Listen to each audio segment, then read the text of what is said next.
gusto mo mag-apply ng disbursement account sa inyong SSS, no, ngayong 2023, tapusin mo ang video na to, mga boss mo. So ganito lang po yung gagawin natin. Punta lang tayo ng Google Chrome. Ayan, buksan natin to and then type natin yung SSS. Dito tayo sa my member. Ayan, pasensya na kayo, no, medyo maingay kasi nasa tabi tayo ng kalsada. Ayan, login ko lang yung kanyang account. Save naman na dito, ayan. Marami na tayong na-escaso mga SSS account.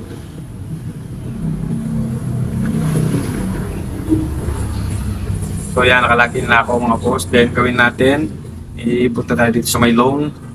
Ayan, dito add natin yung disbursement nya. Check lang natin yan, then proceed tayo. Then click lang natin ito, bank. Then select tayo kung anong bangko yung gamit mo, kung saan mo gustong ihulog yung iyong loan. So sa amin, dito siya sa may Porac.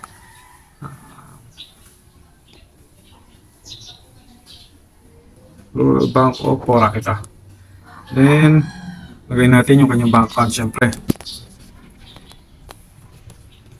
3, 5, 6, 7, 1, 3, 4, 2, 4. Copy lang natin yan para mas mabilis. Paste natin dito sa may kabila. And i-upload na natin. Upload na natin yung mga pinicture natin kanina mga boss. Ito, gamit natin sa kanya passbook. So click natin yung passbook. Yan. Ito yung kanyang passbook. Ayan, maximum 3 MB nga pala no mga boss. Ayan, sa tatlong picture na yan. So ako ginagawa ko kasi kada picture pag pinicture natin yan, naabot lang, lagpas kagad ng 1 MB. So kapag tatlo, yung in-upload mo magiging 4 MB siya. So ginagawa ko para mabawasan yung MB niya, ini-screenshot ko mga boss. Screenshot mo lang yung picture para bumaba yung graphics niya.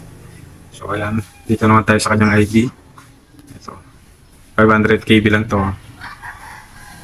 And then ito na tayo, selfie photo. Last. So selfie photo, 800 KB, no? So pasok na pasok yan sa 3 MB. So tapos enroll lang natin. Ayan, okay lang tayo dito. Then ayun, yun nakabilis mga boss. So ayan, successful na yung pag-enroll natin ng kanyang bank disbursement, no? Then i-review na. I-review na yan ni SSS, sorry. I-review na ni SSS yan para makapag-apply na tayo ng loan. Yung ganun lang kadali mga boss. At ayan, God bless you all.